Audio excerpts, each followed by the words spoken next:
So, what's up, Noah? How's it going, Jonah? I'm Jonah Rosenstein, I'm Noah Kaller. and this is our podcast. Yeah, Welcome we're to the just- first ever Maroon podcast. Pretty exciting. Is it the first ever? It's the Wow. first ever Maroon podcast. Wow. Confirmed Big the first honor. one ever. That's Big huge. honor. Yeah. I guess we're going to have to make this memorable. So, We're going to talk about something that's very contentious among high schoolers today. Something that I feel like could make a very good first podcast. no, I agree little because short and sweet. this is something that definitely occurs in senior through freshman's life at school every single lunch period. Every day, yeah. Personally, it irritates me. Irritates me too, definitely. But I do admit, when I participate, it does not get on my nerves. of course, because all motives are selfish. Everything is in our own self-interest. That's just how life is. Sure. Okay. You disagree? I wouldn't say everything, but that's a different discussion for a different time. Okay, but think about this. Like, you're helping someone else. That's because it makes you feel good. That's selfish. I sometimes help people because I want. Because you want to 'Cause I feel want good other about what people you're to doing. be helped. You want them to be Okay. helped because that makes you happy, which is selfish. That's not the only reason to help people. I agree. Yeah. But I think that everything is selfish. But, we can have another podcast about this. Human beings are selfish people. That's evident in American capitalism. But let's talk about lunchtimes. Let's talk Yes, about Let's how... talk about lunch. So, the other day at lunch, Jonah and I were at the same table, and one of our friends comes up to us, and she says how she knows that everybody at the lunch table has a bio test because they will not stop talking about it. The thing is, this girl was one of the girls who does this for every class that she's in, to the point where I could point out and pretty much list I know every all teacher 5 that of her she's had academic teachers. every Absolutely. single year of high school. I can Honestly, name every teacher that she's had. I know her electives as well because every day, oh my God, my geometry test. Oh my God, my biology test. That's what's been happening the most this year. AT Bio, I AT know Bio is whenever just you have a test. Every single kid in AT Bio, what is it, 2-3 sections? Yeah. They make it so clear when they have a biology test that there's no topic of conversation at the lunch table other than either A, oh my God, I need to study for my biology test, or B, that kid has a biology test and made it And very we're- clear to everyone. Exactly. It's like commentary or participation, but there's no in between. And there's always a meta-analysis of what's going on in the situation. There's always someone who's like, oh my God, I know who everyone's biology teacher is because like they talk about it every period. And then we talk about how someone says that every period, a hyper meta-analysis, and it just keeps on going on. It's just and a now we're continued here. cycle, and now we're making a podcast about how we know that people have bio tests. It's true. I'm trying to think of things in the past. Last year, physics. When there was a few teachers. Mr. Draper's class, everybody who had Mr. Draper made it so known to the public that they had Mr. Draper that I felt alienated not being in Mr. Draper's class. It's true. I honestly felt guilty about it. And I was upset when I didn't get him this year because I will never be able to relate to that feeling that all Mr. Draper students get. Where every single lunch period, they can take over the area and talk about how they have Mr. Draper and how there's a test on Wednesday and how they're stressed about it. Yeah. And listen, I care about my friends, but sometimes I want to take the lunch period to relax, to stop thinking about school, to stop thinking about whatever tests I have, let alone tests I don't have that I am worrying about more. Yeah, absolutely. Because, that's actually something that's not selfish that I do. I worry for my friends. That has no benefit to me. I worry that because they're so stressed for their Mr. Draper test that they're going to do bad on it. But that's okay.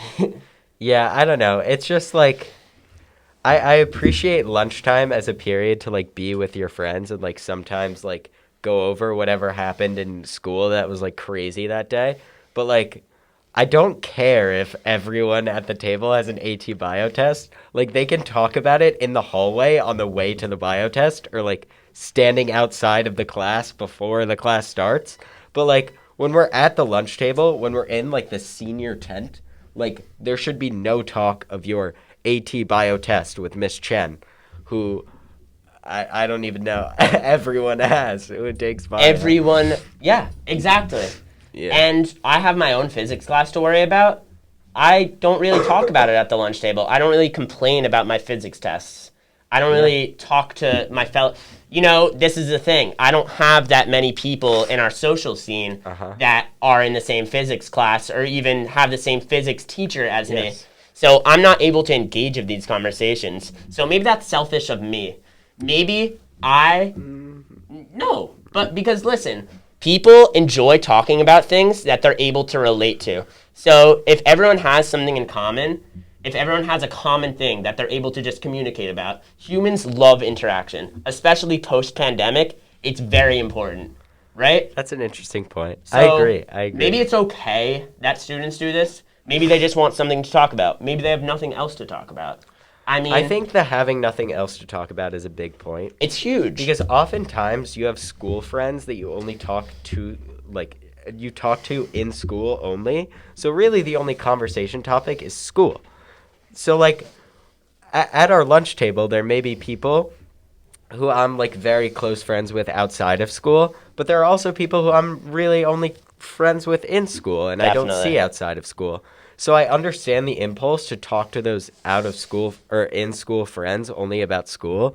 But at the same time, I would so appreciate if we could just have a conversation with the whole table and then I could learn something about the in-school friend that doesn't relate to our, exactly. I don't know, our criminal justice test. Exactly. And then out of school, you don't really talk to them. We spend our summer, we don't see them until school the next year. And that's sad because I love the people that I'm only friends with in school. But the pandemic was evident that we didn't really get to talk to those people. We didn't. Thank you. What can I say? Yeah. The pandemic was proof. You lost touch with those people that you're only friends with in a school setting. You couldn't have those lunchtime conversations where you could talk about how you're stressed about your Mr. Draper test. People are able to bond over that. People are able to bond over their common stomping ground. And you're not going to reach out to someone on their text message or Snapchat if the only thing you can talk to them about is your complaints about your Mr. Draper test or your AP bio test. Except when you're texting them about your complaints.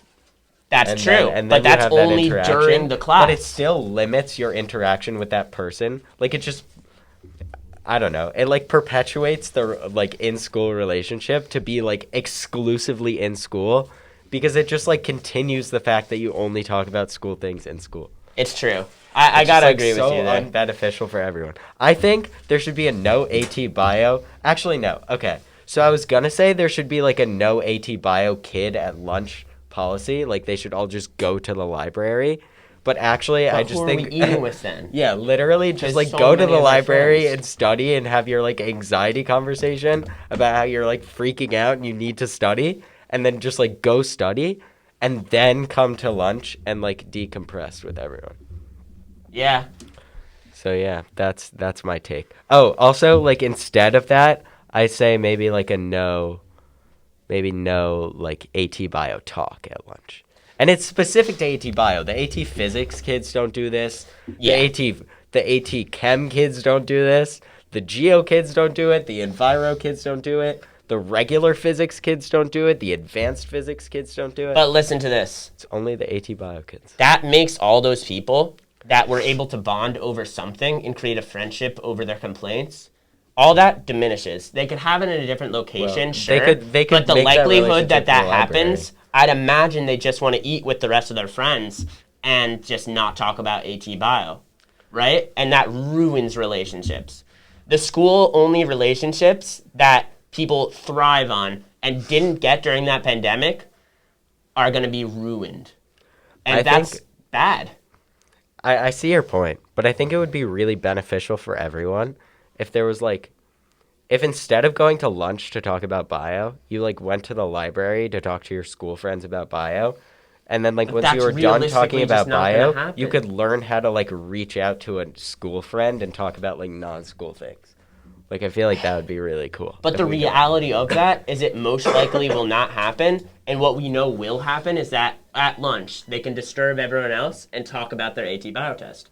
And it'll create friendships. I see your point. And it's okay to be annoyed sometimes. It's so okay to be annoyed sometimes.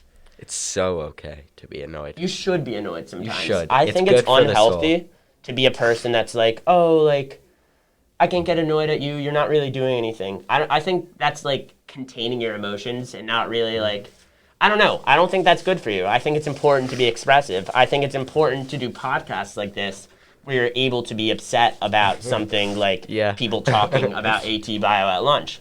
We're not bottling in our emotions. I think that's very unhealthy for a growing teenager. Stuff. I think podcasts are just, like, good for you. Like, I feel like this is so healthy. It is Everyone healthy. should do this. I forgot that we were making a podcast, and it was just, like, me and Jonah talking. I gotta agree with having you a there. good Because, time. no, it's true. Like, this is such a normal conversation. And I guess that's something we can maybe just, like, end on. Yeah, this is some good stuff. Good job, Maroon. This room Make a is really podcast. cool. It's healthy. Make a podcast. It's good for you. Don't bottle in your emotions. Yeah, that's the real takeaway. Jake's